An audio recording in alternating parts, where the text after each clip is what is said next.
Christ is risen. Thank you, everyone, for tuning in to our Pearls of Wisdom project.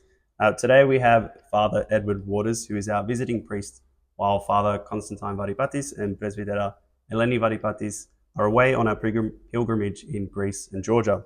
So we're very grateful to have Father Edward Waters with us. Great to be here again in Gaimea. Thank you, Christ is risen. So, Father, could you just tell us a little bit about your family background, your history, your nationality, and if you could share with us your journey to the priesthood?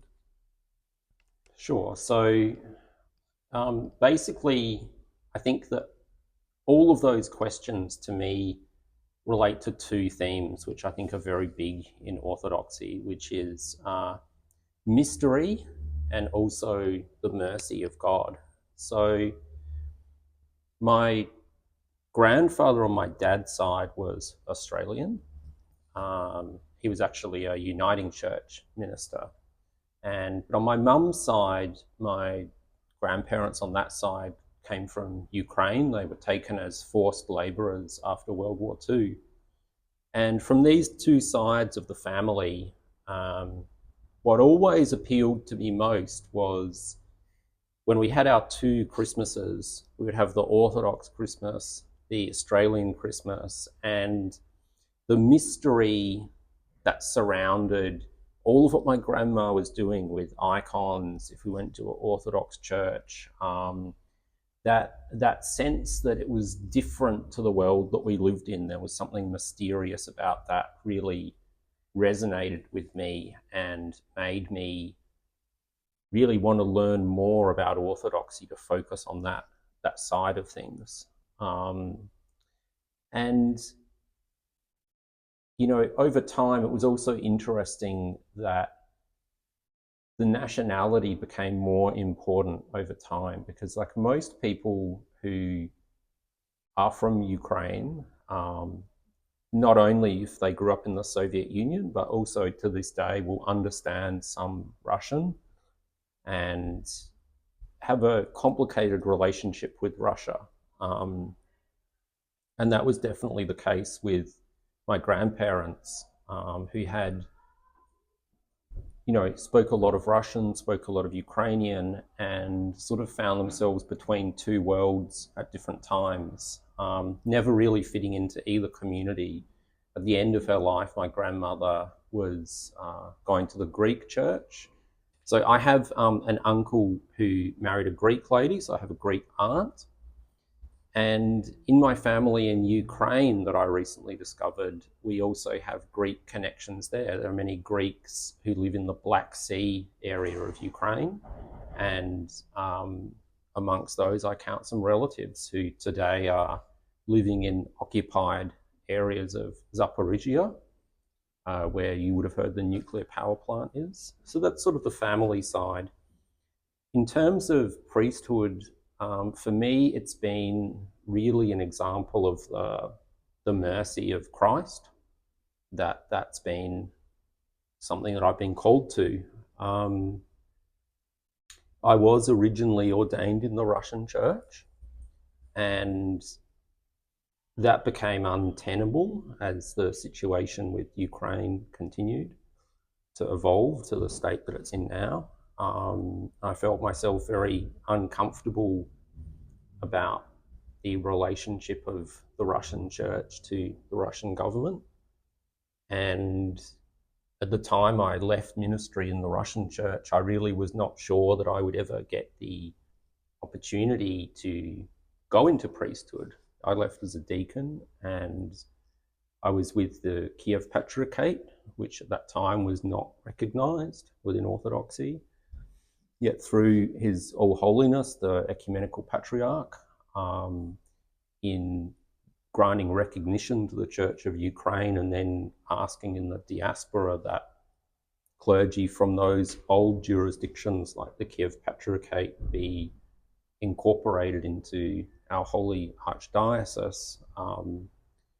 Through that process, I was given an invitation to consider serving as a priest. So, you know, after many years of thinking that I would just journey in, you know, a schismatic jurisdiction, this was offered to me, and that's really an example of the mercy of God which is manifest in our church. And Father, could you just give us your opinion on the declining moral values in society nowadays? Yeah, so when I hear questions along these lines, first of all, I go back to the early church. And if we look at the early church, indeed, if we look at any generation throughout the history of the church, we find that that generation has always thought that the generation they lived in was the worst, was the most sinful. Um, I think one of the reasons for this is that from the early church through to today, we have had an expectation, or we should have an expectation, that our generation will be the last. We should live in anticipation of the end of the fallen creation, that the eighth day of creation, when Christ comes again. We should have a keen awareness that that could happen at any time.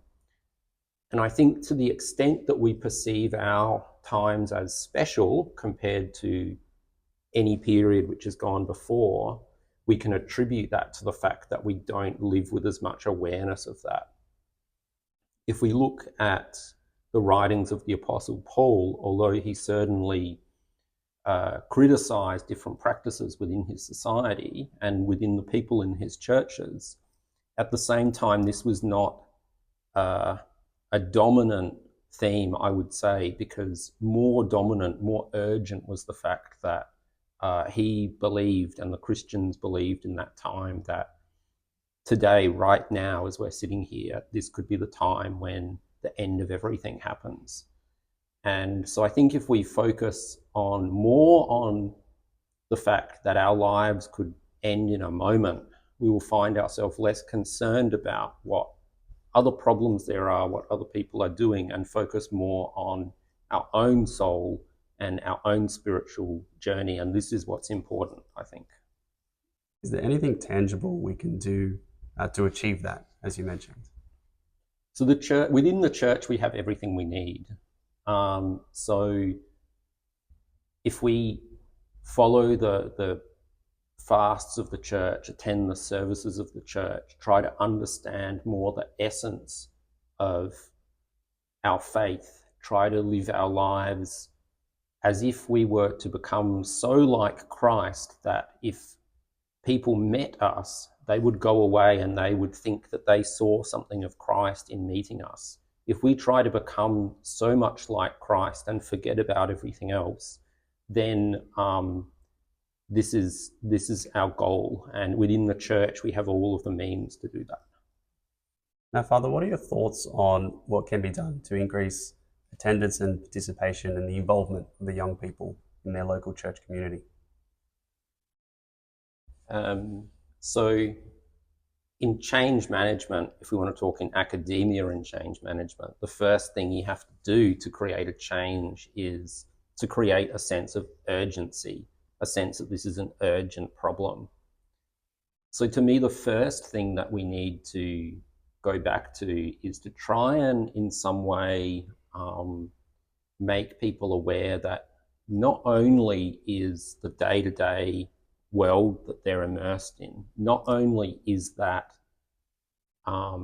transient and not the most important thing, but also there's a reality beyond that. That doesn't capture the whole of reality. That doesn't capture who they are. We need to make them keenly aware that there are problems with trying to live just to satisfy other people, just to survive, because this is never going to bring them satisfaction. We need to make them aware that there's something else that they were made for, and this is going to be the essence of things on which they ultimately have to account for and are judged for, because they don't know what their path is in the world. They may die tomorrow. They may become ill tomorrow. They may find that the career that they had in mind the life they envisioned is now not possible for them to lead. We need to make them aware that because we can't rely on anything in the world, we need to find something else to rely on. This is what they need to become aware of. And then from there, we can begin to discuss why we say that you should find that in the church. Do you think we have a duty as those that are currently in the church and in the faith to assist those that are not? Very much so. So the mission that Christ gives to all members of the church is to preach the gospel to all nations. It's not just my job to preach on a Sunday. It's the job of all Orthodox Christians to bring the faith to all of those who are in need of it. So that's the other thing, of course, we can do is by having youth groups, by having catechism, by having opportunities for people like yourself to develop your skills in carrying out that mission. That's another concrete way in which we can try and build that sense of urgency amongst people who don't have it. I guess that goes into, we'll probably ask for your guidance on how we can develop our faith and also those that aren't in the church as well, but the best ways we can approach the development of our faith. So faith ultimately is about, I think, realizing that you can't do anything without Christ, that nothing that you can do will surpass nothing that you can do will give you the kind of life that you want unless you rely on Christ and follow Christ. If you follow Christ, things will work out, and that in a way will be the way you develop faith, because you'll find that even if at the time you start attending church, if at the time you first go to confession, even at the time you get married in the church, even at the time you got to the Analoi to sing, even at the first time that you try and pray at home, you may find that you don't really believe in what you're doing, that you don't really understand what you're doing. But there's a call there, and that call is coming from Christ, who is trying to reshape you into his image. The more that you persist, the more you will realize that, the more it will come to make sense to you. I was once told the best advice, the way to grow in faith, be humble and persistent. So realize that you need help in growing in faith.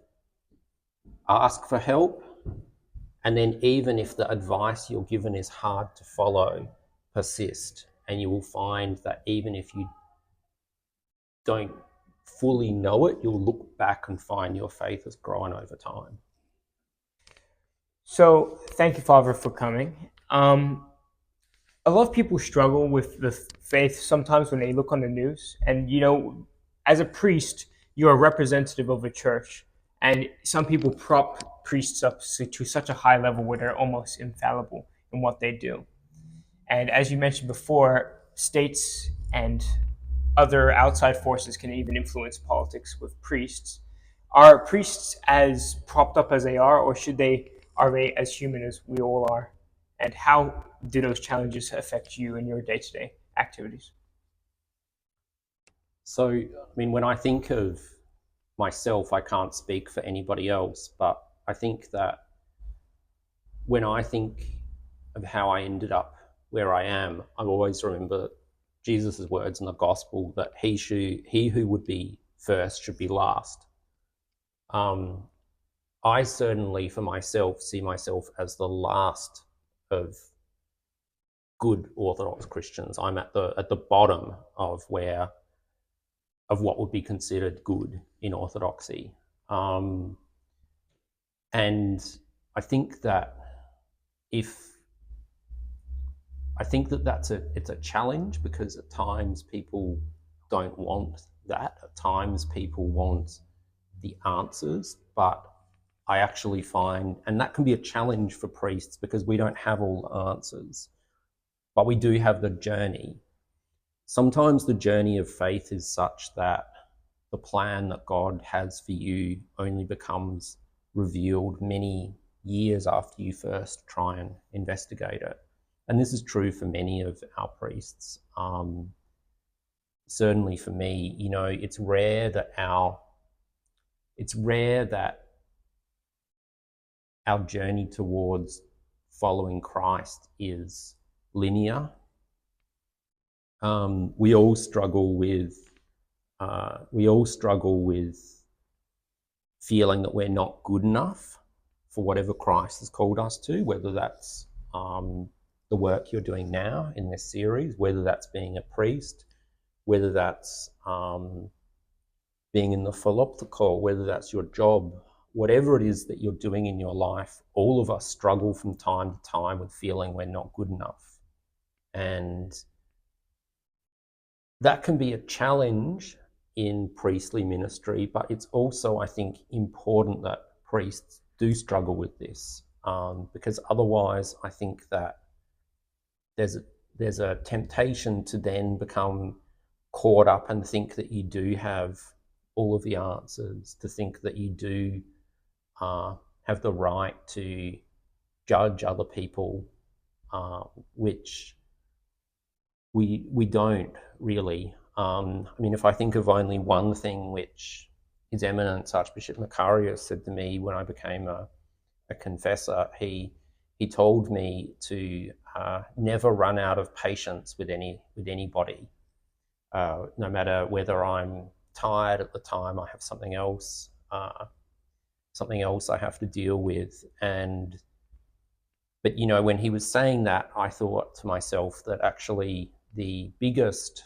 challenge I have, I'm pretty good at being patient with other people, but I'm pretty critical of myself, and I run out of patience with myself when I'm struggling to feel that I live up to what it should be, what a priest should be. So I think that's what I took from that, was I have to have more patience with myself.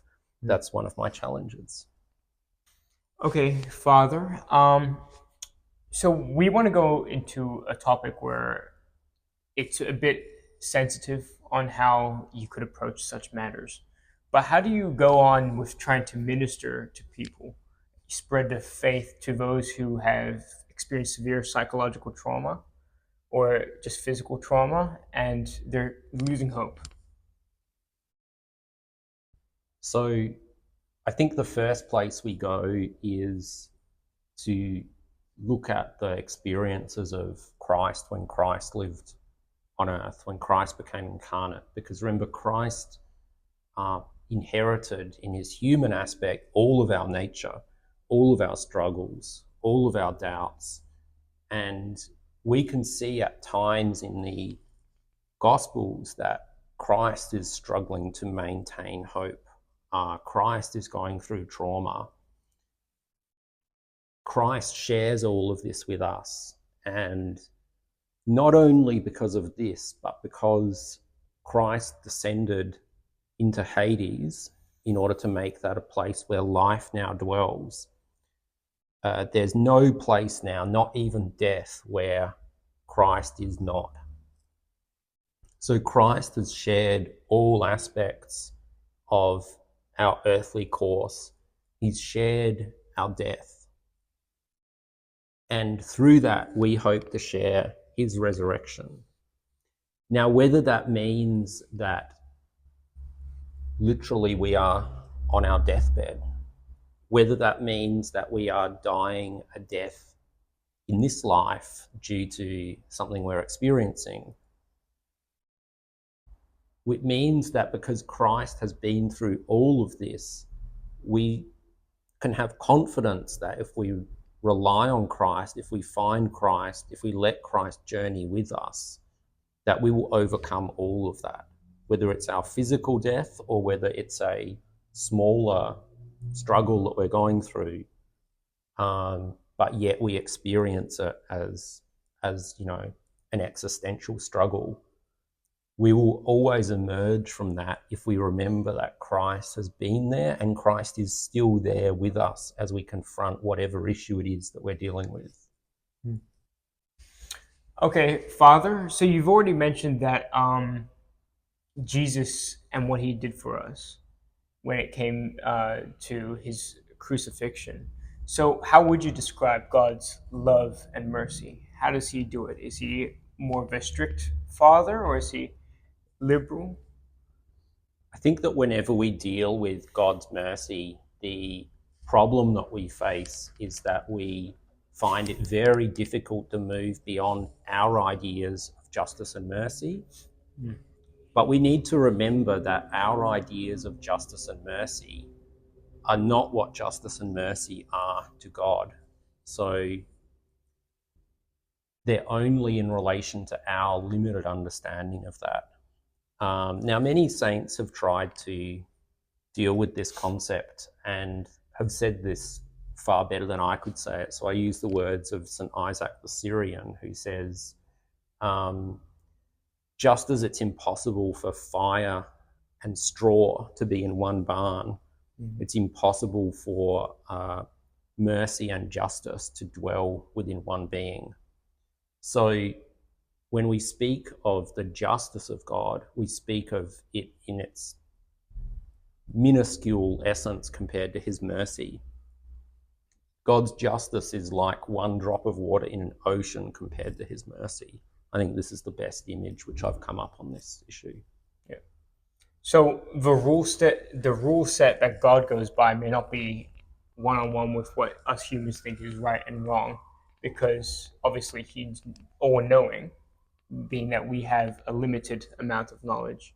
You think there's an actual different rule set? I mean, he's given us his rule set, but society as a whole may not follow that exact I think idea. that's perhaps too anthropomorphic to use that word. It's applying too much of a human conception. I don't think that there's a legal scheme that operates in the heavens in that sense. I mean, if we take things back to the book of Genesis,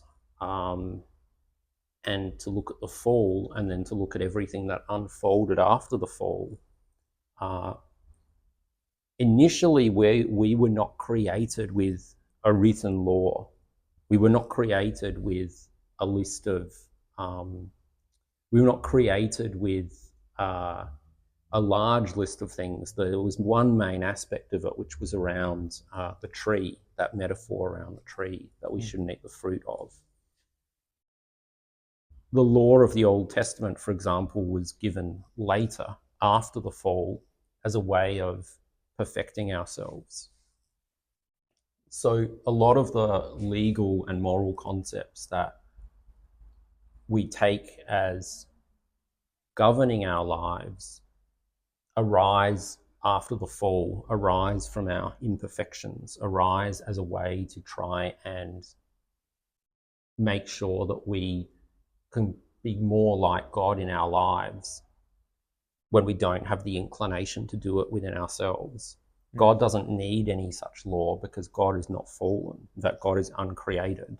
God doesn't need such a set of conceptions to guide him. Right. Okay, so final question. It's more of a statement which we're giving you.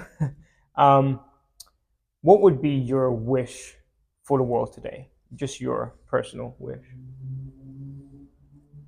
I think that I would wish for us to overcome the divisions that we have amongst our churches. I'd wish that, because I think this is one of the major problems we face in trying to bring Christ to other people, when we can't even exercise Christian charity or Christian love towards other people within our own faith community, within the Orthodox Church, let alone within other churches. When we have a divided church ourselves, how do we bring Christ to people? Because Christ doesn't divide, Christ unites. Yet if we can't unite ourselves, how can we bring that message? So my wish, my hope, and my continued prayer is that the things that divide us, we are able to overcome them in order that we might be able to unite other people with Christ. But to do that, we have to first work on ourselves. Very well said. Okay, so we are now going to close off the interview. We have a few gifts for you. We have an icon. Aia Sophia of Lisura. So that's wonderful. Aia Sophia of Lisura. And we also have a bit of chocolate for you. I'm not sure if you are a chocolate man or not, but I might you could need be. that before the baptism later today. Yes, of course. But thank you very much, Father. And Thanks so much. thank you. Okay, so also we're encouraging the audience members, those who are of age, we encourage you to also sign up for the Pearls of Wisdom Project. So we have a register at Gaimea for you registering to be interviewed. And we'd like to hear your wisdom, and we hope to see you at Gaimea. Thanks so much, and may God bless your project and your ministry. Thank you, Father. Do you want to say anything? There's nothing further to add. More so just to thank Father for coming and taking his time to talk to us, and hopefully this provided some guidance to those out there watching. And like Andreas said, please do come down to our church, not only to visit us in our community, but if you wanted to join this project and to share your wisdom with us, we would love to have you. So we'll be just outside the church every Sunday. So thanks again, and see you in the next video.